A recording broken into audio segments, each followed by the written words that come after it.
Imagine surviving the worst day of your life, joining the most brutal military training on Earth, and then discovering the final exam is a giant alien murder robot. Yeah, that's basically what happens in War Machine 2026. In Afghanistan, a convoy of army trucks drives through the middle of nowhere to help another unit that got stranded out on the road. One of the soldiers, a staff sergeant, is already in a bad mood and makes sure everybody knows it. He grumbles that they're wasting time babysitting broken trucks when they should be doing real work. But most of that attitude is directed at his younger brother, who is riding with the convoy and clearly enjoys getting under his skin. While the staff sergeant slides under a truck to fix the engine, his brother starts talking about the future. He says they should stop doing support work and finally go for the Army Rangers. The staff sergeant laughs it off at first, because Ranger training is basically a government-approved way to suffer in public. But his brother reminds him that they made a promise to fight together in the toughest unit they could find. Before the conversation can go any further, a missile slams into one of the trucks and turns the whole road into chaos. The explosion lifts the vehicle into the air, and within seconds, Taliban insurgents start firing at the convoy from the hills. Soldiers dive for cover, bullets tear through metal, and trucks begin exploding one after another. The staff sergeant scrambles to return fire, but another blast throws him to the ground and knocks him unconscious. When he wakes up, the battlefield is almost silent.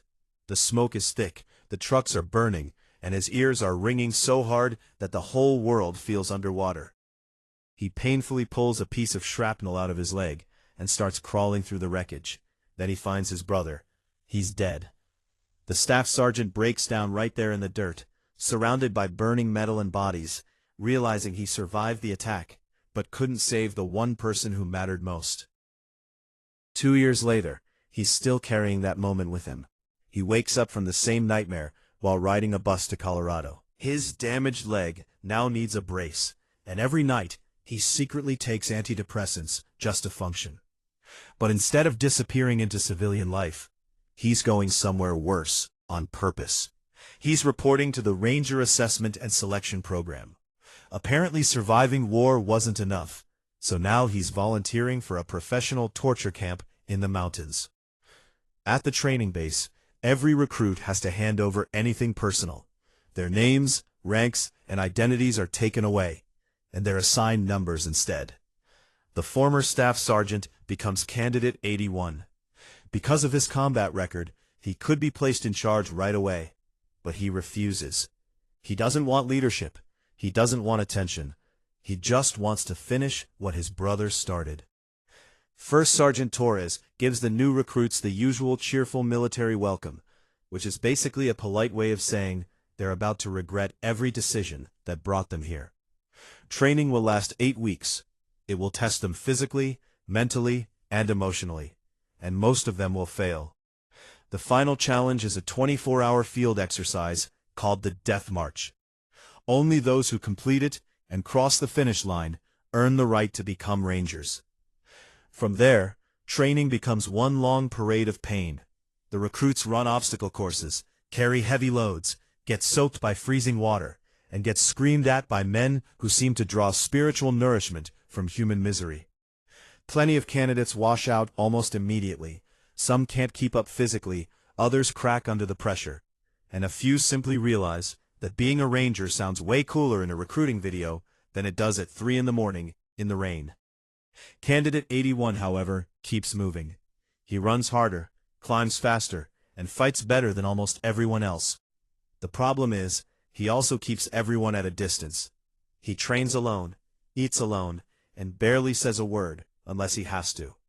While the others joke around and bond over shared suffering, 81 acts like he built a concrete wall around himself and buried the key somewhere in Afghanistan.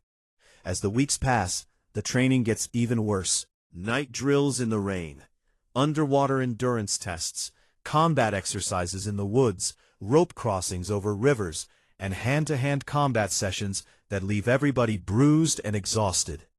One by one, more recruits are eliminated. 81 keeps surviving, but it's clear he's not just fighting the course. He's fighting himself. Eventually Torres asks the group who has real combat experience. Only a few hands go up. When it's 81's turn, the mood changes. Most of the remaining candidates have already heard about the convoy ambush. They know he carried his brother for miles after the attack, and received a silver star for it. To them, he's already a legend. To 81, that medal is just a shiny reminder of the worst day of his life. Around this time, the news starts mentioning that NASA has detected an asteroid passing near Earth. Nobody on base thinks much of it. It's just background noise on a TV screen, while the recruits are busy trying not to drown during training. But one night, another candidate known as 7 notices 81 sneaking his medication after lights out. He doesn't say anything, but now he knows 81 is carrying more than physical injuries. Training pushes 81 closer to the edge. During one underwater exercise, memories of his brother overwhelm him, and he stays submerged too long, nearly drowning before the others drag him out and resuscitate him. Later, Torres and another instructor bring him into the office and suggest that he quit, not because he's weak, but because he might be the strongest candidate there, and they don't want to watch him self-destruct. They can see he's unstable. He never got therapy, never processed what happened, and is still marching through life like a man trying to outrun a ghost. 81 refuses. Calmly this time. He says he's staying. Eventually the final cuts are made, and only a small group remains. They've survived 8 weeks of punishment, and now they're headed into the last test. The Death March mission is explained in a hangar. A classified aircraft has gone down behind enemy lines. Their team must infiltrate hostile territory, destroy the aircraft so it doesn't fall into enemy hands, then reach a village and rescue the pilot. To everyone's surprise, 81 is chosen as team leader. The recruits board helicopters and fly into the mountains. During the flight, they recognize most of the terrain from training, but one area on the map doesn't match anything they've seen before. A ranger casually mentions it's a private quarry, and tells them that if they wander into that area, they're way off course. That little detail doesn't seem important now, but this is a movie, so naturally, it's going to matter later. Once the team is dropped into the woods, they begin moving carefully toward their objective. 81 isn't exactly a motivational speaker, so when he struggles to rally the group, 7 steps in and gives everyone a quick pep talk. It's enough to keep morale up. That night, while the team rests, something blazing and unnatural tears across the sky and crashes somewhere nearby. The impact shakes the ground.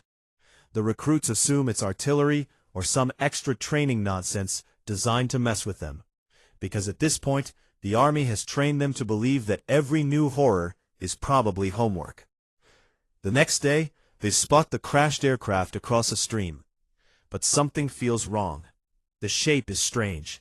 The location is off. Then one soldier notices his compass isn't working. Soon everybody checks theirs, and all the compasses are spinning uselessly. Their radio is picking up interference too. Since this is supposed to be a training mission, they figure the instructors are just getting creative, and press on with the plan. 3 soldiers move forward to place explosives on the aircraft, while 81 notices a strange glow deeper in the trees. He investigates and quickly realizes that what they're dealing with is not part of the exercise. Before he can warn the others, the explosives detonate. The blast hits the object directly and does absolutely nothing. Then the thing begins to move. The so-called aircraft unfolds into a towering alien machine. It rises up on mechanical legs, scans the area with a blue beam, then paints the team with a red targeting laser, like it's choosing which problem to solve first. A second later, it opens fire, and the mission turns into a slaughter. Soldiers are cut down almost instantly. Trees explode. Dirt erupts into the air. The survivors scatter into the woods, while 81 tries to keep them moving. The robot is fast, heavily armored, and armed with weapons that make military hardware look like yard tools. It blasts apart the forest around them, forcing the team toward a cliff. When they reach the edge, the machine launches an explosive that detonates in front of them and sends everyone crashing down the rocks below. Some die on impact. Others end up broken, impaled, or too badly injured to keep moving. 81 survives the fall and forces himself back into action. He resets his broken fingers, silences a screaming teammate so the machine won't hear them, and starts organizing the remaining survivors. Among them is 7, who now has a badly wounded leg. Their communications gear is gone, their compasses are useless, and the thing hunting them is very much real. The training exercise is over. This is survival. They try to keep moving through the forest, but the robot doesn't stop. It hunts them across cliffs, through trees, and down into open terrain. At one point they attempt to descend another ledge using ropes, only for the machine to appear at the top and open fire again. More men die. The survivors flee across a field carrying 7 on a stretcher, with explosives landing around them like the sky itself has decided to join the enemy. Eventually they reach a river with a strong current. Since going around isn't an option, 81 decides to rig a zipline across it. He ties a rope to himself and jumps into the freezing water, fighting the current until he reaches the far side. The others begin crossing with 7 suspended on the stretcher. But midway through the crossing, the robot appears again. It opens fire, and the whole team is thrown into the river. The current drags them all downstream toward a waterfall. Even after everything else, the universe still isn't done kicking them in the ribs. After going over the falls, the survivors wash up on shore and discover that another teammate, 60, somehow lived through the earlier attack.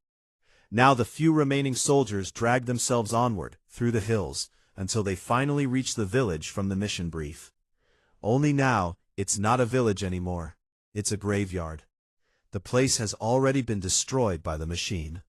The antenna is wrecked, buildings are flattened, and scattered around the ruins are the burned remains of soldiers and instructors. It's here that the team finally understands what happened. The object in the sky wasn't an asteroid. It was a cluster of alien machines hidden inside falling fragments. The thing hunting them is not some random monster. It's the first wave of an invasion. They find an abandoned tank in the ruins and decide to fix it so they can get back to base and warn everyone. One of the recruits, 15, accuses 81 of not caring about the dead, and that finally breaks the dam. 81 snaps and tells them the truth about his brother. He didn't carry him all the way to safety. He passed out just short of the perimeter. He woke up later in a hospital while his brother was already in a coffin. The medal he received doesn't represent heroism to him. It represents failure. That's why he never lets himself stop. That's why he never relaxes.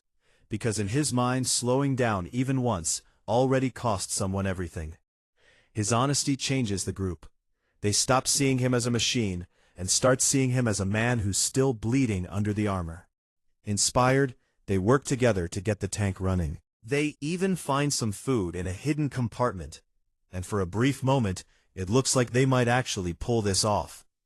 Then a flare trap in the woods is triggered, and everyone realizes the robot has found them again. They pile into the tank and try to drive out through the forest while firing everything they have at the machine. It doesn't help. Bullets bounce off. Shells barely slow it down. The robot keeps blasting the tank, setting parts of it on fire and hammering it with explosives. It stops chasing for a moment, and the survivors think they may have escaped, but that's only because it has moved above them. The machine suddenly leaps from a cliff, lands ahead of the tank, and attacks from the front, like some kind of metallic nightmare that studied both physics and bad manners. 44 drives like a maniac, trying to keep the vehicle moving, while the others return fire with weapons that might as well be strongly worded letters. The tank loses armor, men get thrown around, and 109 even loses an arm. During the chase, 7 slips from the vehicle, and 81 desperately tries to hold onto the stretcher rope, but another attack tears it away. To stop the machine, 81 fires into the mountain and causes a landslide that buries the robot, just long enough for the tank to crash down the road. But the tank doesn't survive either. It explodes. When 81 regains consciousness, everyone else is dead. Again. He searches the wreckage and finds only one piece of the robot, which makes him think maybe they finally killed it. Then he turns around and sees the rest of the machine still standing, damaged but alive, sending some kind of signal into the sky. That's not a good sign.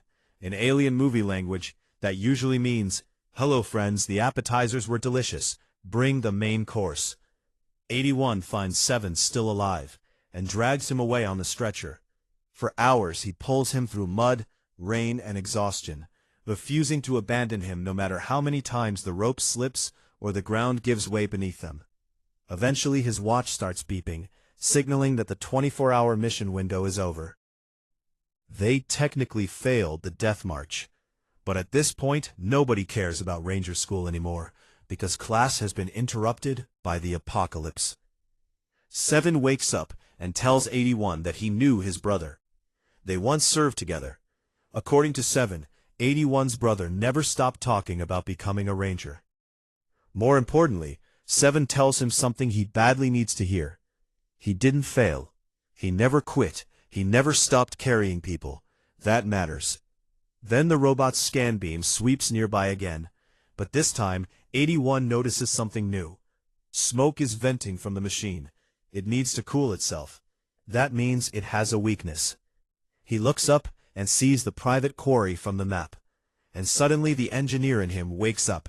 He hides 7, heads into the quarry, and gathers whatever he can find: dynamite, a flare gun, and controls for the heavy rock-moving equipment. Then he fires the flare to lure the machine away from 7 and into the quarry. The robot follows the signal and walks straight into the trap. Explosives detonate, knocking it off balance, and 81 charges in with a bulldozer, ramming the machine against a rock wall.